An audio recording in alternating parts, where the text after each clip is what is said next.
Hello everyone, and welcome to round 3 of the 2018 Candidates Tournament, although I'm sure after you see the game you will think I'm covering a game from the 1959 Candidates Tournament, as this game is really insane. I mean, facing Vladimir Kramnik in Berlin while he plays the Berlin, if that's not a bad omen, I don't know what is. And okay, we have 11 Aronian with the white pieces and Kramnik with the black pieces. And so far, this is round 3. Aronian is at 1 point out of 2. He drew both of his games, and Kramnik won 1 game and drew 1 game. So 1.5 point out of 2. And for those of you who maybe don't know this, Kramnik teamed up with Anish Giri. So he took Anish Giri as his second to help him out with his preparations for the game and this tournament, as two of them definitely do have a similar style. And let's see what they came up with. So Aronian opens with e4, which is of course immediately interesting. Aronian is not an e4 player, but he doesn't want to go d4 against Vladimir Kramnik, as his queen's gambit declined is fairly famous. But on the other hand, if you play e4 against Kramnik, you know you're going to face the Berlin, as he did take down world champion Garry Kasparov with his Berlin defense without Kasparov winning a single game. So e5, knight to f3, knight to c6, and bishop to b5, Duruy Lopez, and here Kramnik goes for his signature move, knight to f6, and we enter the Berlin defense. d3, bishop to c5, bishop captures, d captures on c6, and here in this position Aronian castles. And castling, it's not like this is a mistake, but you give black too many options here. Better was maybe a waiting move like h3, but now Kramnik decides to go for a different line. He goes for queen to e7, h3, and now he plays rook to g8. So Kramnik shows that he has no intentions of castling, and while 11 Aronian castled so early, Kramnik is ready to push his g-pawn.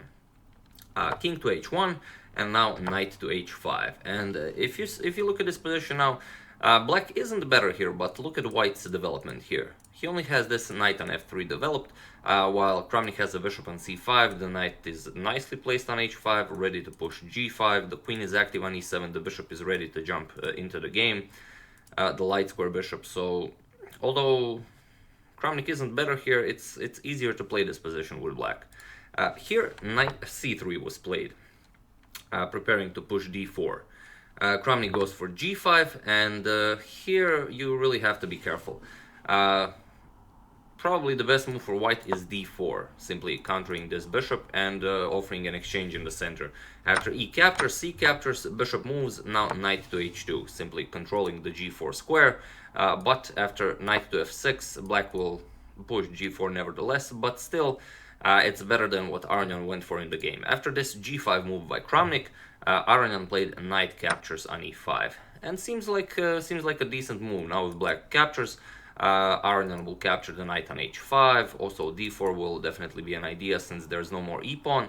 But Kramnik doesn't capture the knight. Here Kramnik plays g4, and it's probably this move that Aronian missed, as if he saw this, I doubt he would ever capture on e5.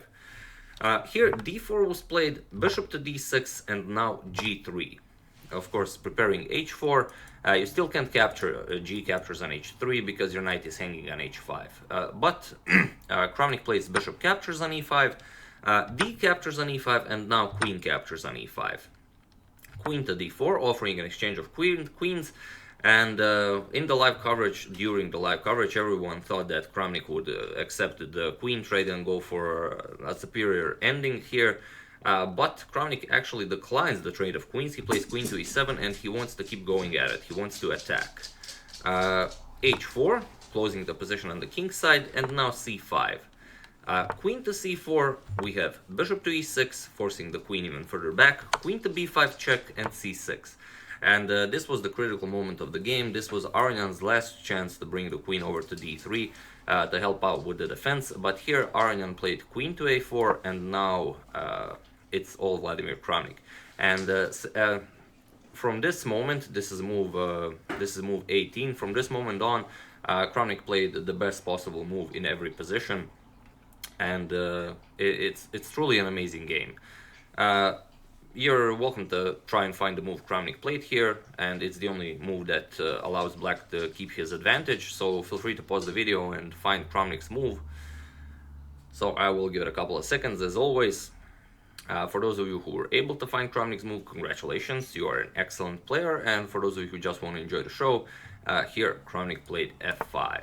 And if you found f5, you probably found the following variation. Here e captures on f5 simply isn't possible because of knight captures on g3 with check. Now if you move the king g2, simply knight captures on f5 and white's king side is shattered, the knight and the queen are all lying on h4. And if you play something like capturing the knight, then comes bishop to d5 check, and now it's all over. King g1, queen to e2, threatening checkmate on g2, and there's no way to stop this. You can block with the rook, but now simply queen to e1 check, king moves, queen to h1, this is checkmate. And if you don't move the king, if you try and block with the rook to f1, you get queen to g3, and this is checkmate immediately. So after this f5 move, it's a move Aronian missed. He probably could have resigned immediately, but these are the candidates. You don't want to resign on move 18. You are having the white pieces after all, and you are, I don't know if he's still 2800, but somewhere around 2800. So he tried to complicate things a bit. He played bishop to g5, but Kramnik almost immediately shattered this with rook captures on g5. H captures on g5, and now f4. Queen captures on g5 was also possible, but f4 is the most precise move. Queen to d1, Aronian now tries to bring the queen back over to the defense, and here we have rook to d8 by Aronian. F captures on g3 is also a good move, but Kramnik first takes this opportunity to introduce another attacker into the game, so why not, as it does come for free. Queen to c1, and now f captures on g3. Queen captures on g5 was also possible, f captures on g3 is better. Knight to a3, rook to d3, again a best move here by Vladimir Kramnik, and now rook to d1. Aronian is trying anything, although any move he makes is basically a losing move, but he has to try something. And here there are a lot of winning moves. Again, you're free to pause this position as well and try to find the, I don't know how to put it, try to find the most brilliant move. Like if this was played in 1959 and Kramnik played what he played in this game, I have no doubts that he would win the brilliancy prize for this game. So feel free to pause it, and if you found rook to f3, that's perfectly fine, that's winning. If you found rook captures on d1, perfectly fine, that's also winning. But the move Kramnik played wins on the spot, and he played bishop to d5. So if you look at this game and all of the moves Kramnik played, like he played it perfectly. I don't know if it's something he cooked up himself. Is it his own preparation with Giri, or is it simply brilliancy over the board? Regardless, it's an amazing game. So here you obviously can't capture the bishop on d5. If you play e captures on d5, then you get queen to e4 check. King to g1, then comes captures on f2. King to f1, now knight g3 check. King has the capture now queen to f3 check, king moves, knight e2 check, king to h2, and now queen to h3.